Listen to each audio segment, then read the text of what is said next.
Sa nakaraang recap ay tuluyan nang ang nagharap si Zihei at Ji Chenfan sa Xingwei Lake na nasa labas ng Xuanyuan Palace, subalit bago pa man makagawa ng aksyon si Ji Chenfan ay nagawa na siyang matamaan ni Yang Zihei sa dibdib na naging dahilan upang tumilapon si Ji Chenfan sa lawa.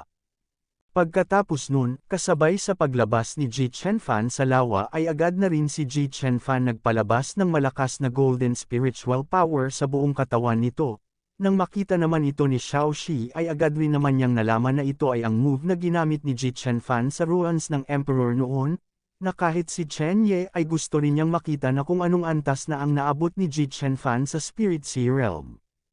Nang matapos si Ji Chenfan sa pagpapakawala ng golden spiritual power sa buong katawan nito ay agad na itong nag-condense ng spiritual spear, at mabilis niya itong pinakawalan patungo sa direksyon ni Yang Zihei.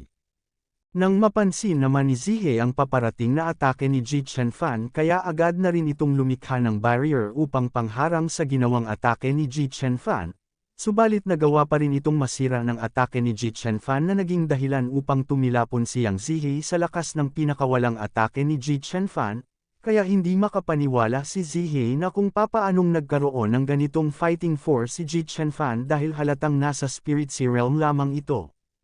Nang bigla na lamang sumulpot si Ji Chenfan sa likuran nito, na ikinagulat naman ni Zihei nang mapansin niya naman ito, at agad uli inatake ni Ji Chenfan si Zihei gamit ang ginawa nitong condensed spiritual spear.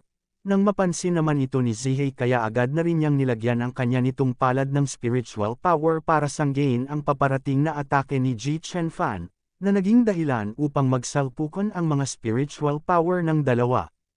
Naikinabigla naman ni Zihei dahil sa lakas ng spiritual power na pinapakawalan ni Ji Chenfan kaya inaakala niya na si Ji Chenfan ay hindi isang Spirit Sea Realm.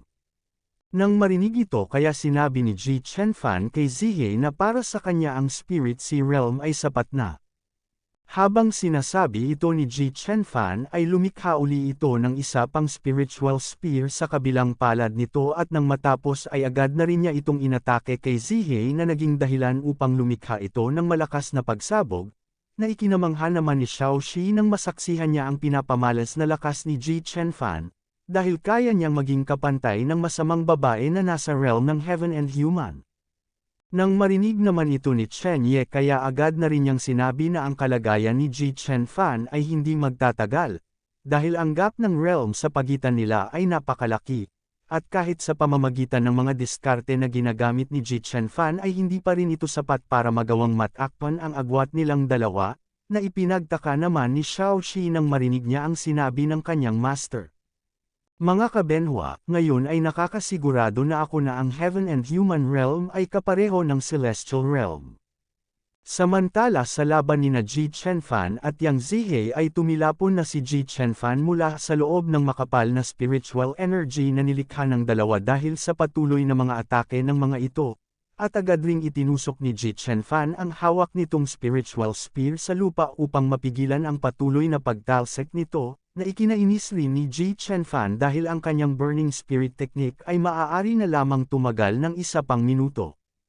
At hindi lamang ito ang dahilan kung bakit naiinis si Ji Chenfan kundi ayaw niya ring matalo kay Zihei. Na kahit si Yang Zihei ay naiinis rin sa kanyang sarili dahil sa minaliit niya si Ji Chenfan, kaya pala na kahit ang Bai Yujing ay hindi siya mapatay, na kahit si Ji Chenfan ay nasa Spirit Sea Realm lamang. Dahil kahit na siya ay napilitan hanggang sa puntong ito.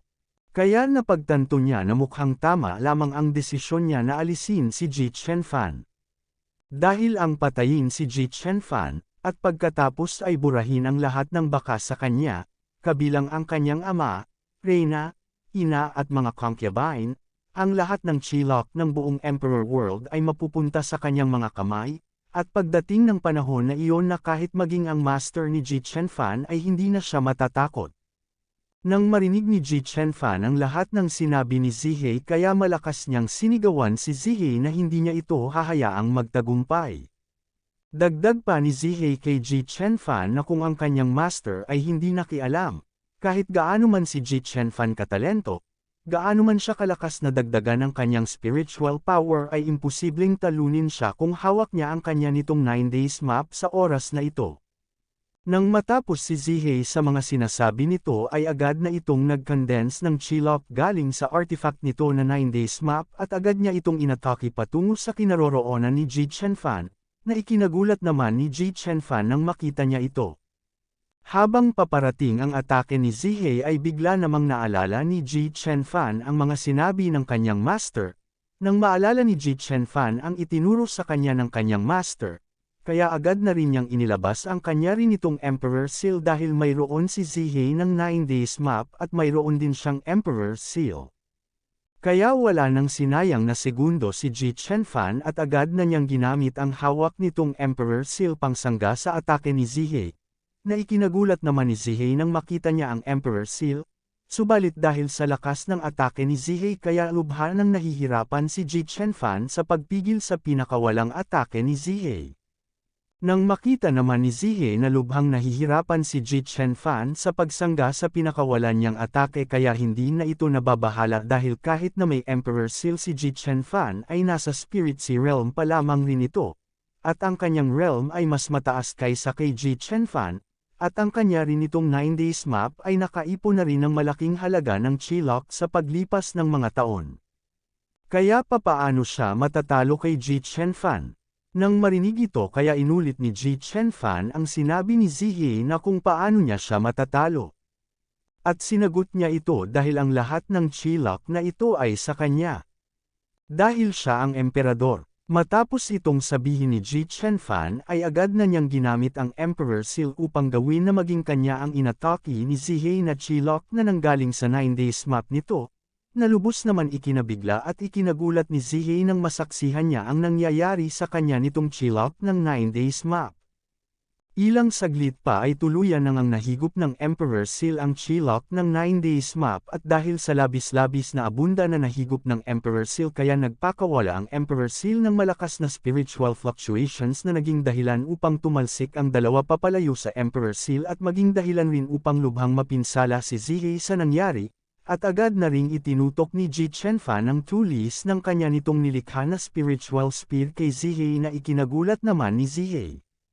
At agad sinabi ni Ji Chenfan kay Zihei na talo na ito, nang marinig naman niyang Zihei ang sinabi ni Ji Chenfan na talo na siya ay bigla na lamang itong humalakhak ng malakas. Kasabay nito tinanong niya si Ji Chenfan na kung sa tingin ba ni Ji Chenfan ay nanalo na siya. Tinanong niya rin na kung talaga bang naisip ni Ji Chenfan na tapos na ito sa pagpatay lamang sa kanya.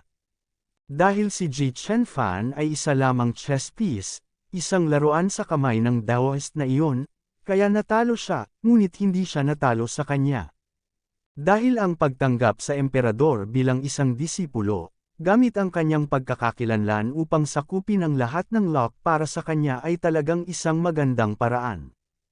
At mula simula hanggang matapos ay hindi ni Ji Chenfan akalain na talagang tinanggap siya ng lalaking ito bilang isang disipulo, kaya tinanong niya si Ji Chenfan na kung hindi ba. Sa narinig ni Ji Chenfan na mga sinabi ni Zihei kaya wala na itong masabi. Bago tuluyang maglaho si Zihei sinabi niya rin kay Ji Chenfan na kapag nakuha na ni Ji Chenfan ang lahat ng Chilok ng Human Emperor, at sa puntong yun ang kanyang respetadong master ay para lamang pumapatay ng manok at kunin ang mga itlog. Sa madaling salita mga kabenhua ang pinupunto ni Zihei na kapag nakuha ni Ji Chenfan ang lahat ng Chilok sa Human Emperor World ay doon pa lamang gagawa si Chenye ng aksyon at madali na lamang para kay Chenye na kunin ang Chilok na hawak ni Ji Chenfan. Kaya napahalakhak si Zihei bago siya tuluyang maglaho dahil hihintayin niya na lamang si Ji Chenfan sa impyerno. Matapos ang mga bagay-bagay na iyon sa loob ng silid ay makikita si Chenye na tinitingnan ang system. Habang ginagawa ito ni Chenye ay binanggit naman ni Xiaoxi ang salitang master subalit hindi kayang sabihin ni Xiaoxi ang gusto nitong sasabihin sa kanya nitong master. Nang mapansin ito ni Chenye kaya sinabi niya kay Xiaoxi na sabihin lamang ni Xiaoxi kung ano ang gusto niya. Nang marinig naman ito ni Xiaoxi kaya agad na niyang sinabi sa kanyang master ang estado ni Ji Chenfan, dahil pakiramdam niya ay may kaunting epekto kay Ji Chenfan ang sinabi ng Traverser bago si Zihei namatay. Dahil kung tutuusin ay 16 na taong gulang na bata pa rin si Ji Chenfan. Nang marinig ito kaya agad napatigil si Chen Ye sa ginagawa nito at agad niyang hinarap si Xiao Shi at sinabi na siya na ang bahala sa lahat, dahil ngayong sapat na ang mga puntos ay oras na para mag-level up si Xiao Shi. Naikinabigla naman ni Xiao Shi kaya tinanong niya na kung ngayon na ba. Dagdag pa ni Chen Ye na hanggat matipo ni Ji Chenfan ang lahat ng Qilok ay maituturing na kumpleto na rin ang Emperor's Task. Ngunit ang paglitaw ng Traverser ay nagbabago ng lahat, kaya napapatanong si Chen Ye na kung bakit lumilitaw ang Traverser na dalubhasa sa pagnanakaw ng Qilok sa panahong ito. At anong uri ng epekto nito sa itinatag na hinaharap? At kung magkakaroon rin ba ito ng ganoong presensya sa ibang mundo? Kaya nanghihinayang si Chen Ye na ang Peking Artifact ay naglaho kasama ni Zihei, kaya walang paraan upang makakuha ng mga clue mula doon. Hindi naman inaasahan ni Xiao Shi na darating ang panahon na ang daming iisipin ng kanyang master dahil sa isang Traverser. Dagdag pa ni Xiao Shi na hindi rin siya sigurado na kung magkakaroon ba ng mga clue na gusto ng kanyang master pagkatapos ng pag-upgrade ng kanyang bersyon, ngunit nakakatiyak si Xiao Shi na mas maraming function ang maa-unlock. Pahabol pa niya na tumatagal ng humigit kumulang 2 araw upang ma-upgrade ang bersyon, at hindi siya makakasama ng kanyang master sa panahon ng pag-upgrade. Nang marinig naman ito ni Chen Ye kaya agad na rin niyang sinabi na ayos lamang iyon sa kanya, kaya magsimula na sila. Matapos itong sabihin ni Chen Ye ay agad na rin niyang pinindot ang upgrade button. Matapos itong pindutin ni Chen Ye ay unti-unti namang binabalot ang buong katawan ni Xiao Shi, na ikinatuwa rin ni Xiao Shi dahil mag-a-upgrade na siya. At sa huling pagkakataon sinabi ni Xiao Shi sa kanyang master na magkita na lamang sila sa loob ng 2 araw. Matapos itong sabihin ni Xiao Shi ay tuluyan na ngang nagsimula ang pag-upgrade ng version ni Xiao Shi, at agad na ring lumingon si Chen Ye sa kinaroroonan ng pinto. At mabilis nang binuksan ni Chen Ye ang pinto, at sa labas ng pinto makikita si Ji Chenfan na nakatayo lamang, kaya tinanong ito ni Chen Ye na kung may balak ba si Ji Chenfan na manatili sa labas ng pinto hanggang sa madaling araw kung hindi niya bubuksan ang pinto. Hindi naman malaman ni Ji Chenfan ang sasabihin nito sa kanyang master kaya ang nabanggit lamang niya ay ang salitang master. Nang mapansin naman ito ni Chen Ye kaya agad na niyang sinabihan si Ji Chenfan na sumama ito sa kanya. At sa gabi na maliwanag ang buwan, na merong cherry essence, sa pagitan ni Chen Ye at Ji Chenfan, at tahimik na kapaligiran, ay agad humingi ng paumanhin si Ji Chenfan sa kanyang master dahil hindi siya dapat magduda sa kanyang master, pero, habang hindi pa natatapos si Ji Chenfan sa sasabihin nito ay agad nang sinabi ni Chen Ye na hindi na kailangan pang mag-alala ni Ji Chenfan sa mga binitawang salita ni Zihei. At upang hindi na mag-alala pa si Ji Chenfan kaya sinabi ni Chen Ye na 3 tanong, hanggat alam niya ay sasabihin niya kay Ji Chenfan ang totoo. Nang marinig ito ni Ji Chenfan kaya agad niyang tinanong si Chen Ye na kung pwede ba kahit ano. Na agad rin namang sinagot ni Chen Ye na oo, nang makumpirma ito ni Ji Chenfan kaya agad nang ginamit ni Ji Chenfan ang unang tanong nito kay Chen Ye at ang unang tanong ni Ji Chenfan ay gusto niyang malaman ang pangalan ng kanyang master. Dahil hindi pa niya narinig na binanggit ng kanyang master ang kanya nitong pangalan, na agad rin namang sinagot ng master ni Ji Chenfan na ang pangalan niya ay Chen Ye, kasabay nito agad na ring hiningi ni Chen Ye ang sunod na tanong ni Ji Chenfan. Dahil sa totoo lamang mga kabenhua ay hindi talaga binanggit ni Chen Ye ang kanyang tunay na pangalan simula sa umpisa at si Xiao Shi lamang ang nakakaalam, kaya nang malaman ni Ji Chenfan ang tunay na pangalan ng kanyang master ay namumula na ito, subalit kinalaunan ay agad naman itong natauhan dahil hindi ito ang ganitong bagay na gusto niyang malaman, kaya ang pangalawang tanong ni Ji Chenfan sa kanyang master ay kung gusto rin ba ng kanyang master ang Qilok ng Human Emperor World. Hindi naman ito agad sinagot ni Chen Ye at tinanong niya lamang pabalik si Ji Chenfan na ipagpalagay ni Ji Chenfan na isang araw, gusto ng kanyang master na sirain ang Human Emperor World, ano ang gagawin ni Ji Chenfan? Subalit hindi ito alam ni Ji Chenfan at kung may ganoon man na araw, sa tingin niya ay magkukultivate siya at magsasanay sa kanyang master, at pagkatapos ay susubukang pigilan ang kanyang master. Nang makita naman ni Chenye ang malungkot na ekspresyon ni Ji Chenfan kaya agad nang sinabi ni Chenye kay Ji Chenfan na huwag itong mag-alala dahil hindi mangyayari ang ganoong bagay. Subalit hindi pa rin ito naunawaan ni Ji Chenfan dahil ang sinumang pinili ng kanyang master ay makakakuha ng Emperor's Inheritance, kaya tinanong niya na kung bakit siya ito. Sinabi naman ni Chen Ye na noong siya ay naging guro, minsan ay sinabi niya na pinahahalagahan lamang niya ang kapalaran kapag tumatanggap ng disipulo, at alam niya rin kung ano ang ikinababahala ni Ji Chenfan.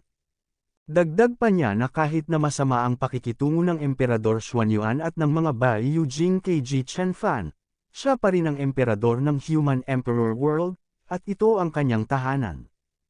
Pahabol pa ni Chen Ye kay Ji Chenfan na ang pagdala ng Qilok ng mundong ito ay dapat gampanan ng isang tao ang responsibilidad na bantayan ang mundong ito. At sinagot ni Chen Ye ang pangalawang katanungan ni Ji Chenfan na ang mundong ito at ang Qilok dito ay walang silbi sa kanya. At sa huling pagkakataon sinabi ni Chen Ye na maging si Ji Chenfan man ang ikasyam na prinsesa ng Xuanyuan Dynasty o ang Human Emperor, ay palagi siyang magiging disipulo niya para sa anumang mga tagumpay sa hinaharap sa Heavens and All Realms. Nang marinig ni Ji Chenfan ang lahat ng sinabi ni Chen Ye kaya nakaramdam na ito ng kaginhawaan. At agad na ring sinabi ni Chen Ye kay Ji Chenfan na may huling tanong na lamang si Ji Chenfan, na ikinataranta naman ni Ji Chenfan dahil hindi malaman ni Ji Chenfan kung paano niya sasabihin ang huling tanong nito. At upang lumakas ang loob ni Ji Chenfan na tanungin ang huling tanong nito sa kanyang master kaya agad kinuha ni Ji Chenfan ang isang lalagyan ng cherry essence at mabilis niya itong nilunok. Nang mapansin naman ito ni Chen Ye kaya agad niyang pinaalalahanan si Ji Chenfan na bagamat ang cherry essence na ito ay nakakatulong sa pagpapatakbo ng spiritual power, ngunit ang realm ni Ji Chenfan ay mababa pa rin, kaya sinabihan ni Chen Ye si Ji Chenfan na huwag itong uminom ng labis. Matapos maubos ni Ji Chenfan ang isang lalagyan ng cherry essence kaya meron na itong lakas ng loob para sabihin sa kanyang master ang huling tanong nito. At sa huling tanong ni Ji Chenfan ay tinanong niya ang kanyang master na kung may partner na ba siya. At para malinaw kaya tinanong uli ni Ji Chenfan na kung may asawa na ba si Chen Ye. Hindi naman nakapagsalita si Chen Ye ng ilang segundo matapos niyang marinig ang huling katanungan ni Ji Chenfan. Ngunit sinagot naman ito kaagad ni Chen Ye nang wala, dahil noong bata pa siya, ay inilaan niya ang kanyang sarili sa cultivating, at nang ang kanyang cultivation base ay gumawa ng isang maliit na tagumpay, ay doon pa lamang niya napagtanto na maraming taon na ang lumipas, at ang mga kaibigan at kaaway niya ay nawala sa mahabang panahon, kaya walang sinuman ang nakasama sa kanya hanggang sa wakas. Matapos itong sabihin ni Chen Ye ay meron naman agad siyang napansin at makikita nga si Ji Chenfan na lasing na, kaya nang marinig ni Ji Chenfan na walang asawa si Chen Ye kaya tinanong niya ang kanyang master na kung gusto ba siya ng kanyang master.